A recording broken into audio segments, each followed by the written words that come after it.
मेरी यादों में अक्षरा सिंह वो लड़की हैं जो मीडिया में आकर इस बात पर सवाल उठा रही थी कि कैसे एक लड़की को भोजपुरी इंडस्ट्री के एक सुपरस्टार ने बर्बाद कर दिया।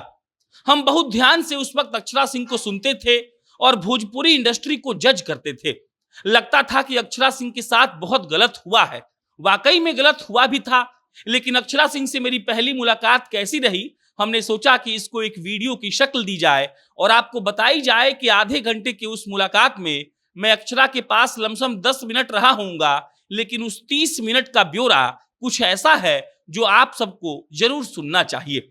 अक्षरा सिंह वो लड़की जो एक वक्त ये चिल्लाकर कह रही थी कि मेरा जीवन समाप्त करने की साजिश हो रही है। वो लड़की जो एक वक्त चिल्लाकर कह रही थी कि फलना आदमी हमको भोजपुरी इंडस्ट्री में कह रहा है कि काम नहीं करने देगा। लेकिन उसी लड़की को जब हम देखे सुगवा कलर के ड्रेस में, तो हमको लगा कि जिंदगी कितनी खूबसूरत हो सकती है। अक्षरा सिंह, कहा जाता है कि वो बिहार की शेरनी है। उन पर कई प्रकार के विवाद हो चुके हैं। उनके बयान को लेकर कई बार उनको ट्रोल किया गया है। पवन सिंह से उनके झगड़े को लेकर कई बार बुरा भला तक कहा गया है।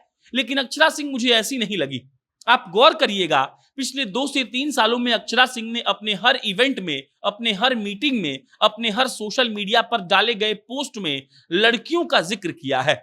अक्षरा सिंह 30 मिनट में जब हम उनको देखे, उसमें से 15 से 20 मिनट तक वो सिर्फ और सिर्फ बिहार की लड़कियों पर बात कर रही थी। वो कह रही थी कि अगर लड़कियां खुद के लिए आवाज नहीं उठाएंगी तो भला उनके लिए कौन आवाज उठाएगा।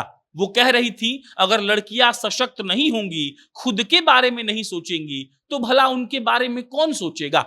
और उसके बाद मैंने उनका इंटरव्यू लिया। तमाम साक्षात्कारों में देखा गया है कि अक्षरा सिंह से अगर आप बात करते हैं तो पवन सिंह पर सवाल पूछना मजबूरी हो जाती है, या कह लीजिए कुछ लोगों के हिसाब से जरूरत हो जाती है। मैंने पवन सिंह पर सवाल नहीं पूछा, इसीलिए क्योंकि अक्षरा इतना शानदार बता रही थी दूसरी बातों को कि मेरा ध्यान इस तरफ गया ही नहीं। और अब समझिए कि अक्षरा सिंह के बारे में हम ये स्टोरी कर क्यों रहे हैं। इसीलिए क्योंकि जब भ्रम फैलाया जाता है, कहा जाता है कि अक्षरा सिंह बुरी है, कहा जाता है कि अक्षरा सिंह इधर उधर का भी बात करती थी, तो हमको लगा कि अक्षरा सिंह बिल्कुल ऐसी नहीं है।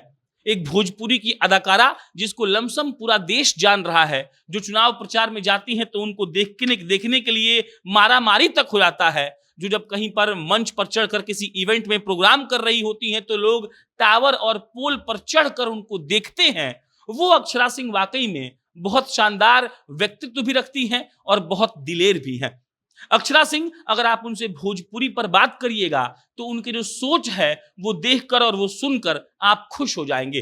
अक्षरा हर वक्त यही कहते रहती हैं कि आप अपने हिस्से का काम करते रहिए, आप ये मत सोचिए कि सामने वाला क्या सोच रहा है, आप इस पर ध्यान मत दीजिए कि सामने वाला क्या बोल रहा है।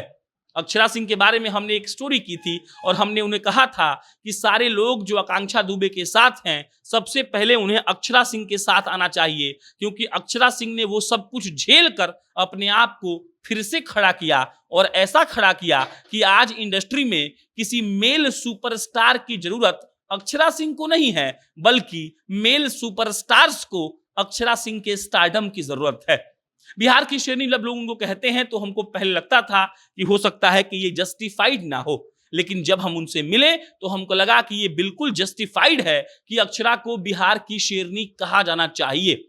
जिस तरीके से वो बात करती हैं, जिस तरीके से वो सोचती हैं और जो उनका तरीका है बिहार के लड़कियों को देखने का, देश के लड़कियों को देखने का, भोजपुरी को देखने का, वो वाकई में इतना अच्छा है कि आप उनको बिहार की शेरनी बोलने से खुद को नहीं रोक पाएंगे। अक्षरा सिंह और पवन सिंह का विवाद का जिक्र नहीं होगा तो अक्षरा सिंह के व्यक्तित्व को और उनके दृढ़ इच्छा शक्ति को हम समझाने में विफल होंगे, इसीलिए उस विवाद का भी जिक्र कर देते हैं। पवन सिंह और अक्षरा सिंह के बीच खूब पटता था, फिल्म बनाते थे वो लोग, गाना बनाते थे वो लोग, कहा जाता था कि ऐसा जोड़ी तो भोजपुरी में कभी हो ही नहीं पाएगा। लेकिन वही बात है, जोड़ियां टूटती हैं और जब जोड़ियां टूटी तो तरह तरह का बात बनाया गया। कहा गया कि अक्षरा सिंह एकदम से पागल हो गई हैं, कहा गया कि वो झूठा आरोप लगा रही हैं, लेकिन अक्षरा अपने बात पर टिकी रही। अपने उस लड़ाई को भी उन्होंने लड़ा और उसके बाद जिस तरीके से उन्होंने अपने आप को साबित किया, वो ये दर्शाता है कि एक लड़की को इतना ही सशक्त होना चाहिए ताकि उसको कोई हराना भी चाहे तो हरा नहीं पाए। अक्षरा से वो 30 मिनट की मुलाकात जिंदगी भर इसीलिए याद रह जाएगी, क्योंकि यूं तो बोलने वाले बहुत होते हैं कि लड़कियों का सशक्तिकरण बहुत जरूरी है, लेकिन अपने हर लाइन में ऐसा एक शब्द बोलना जिसमें से सशक्तिकरण झलक रहा हो, वो वाकई में बहुत शानदार था।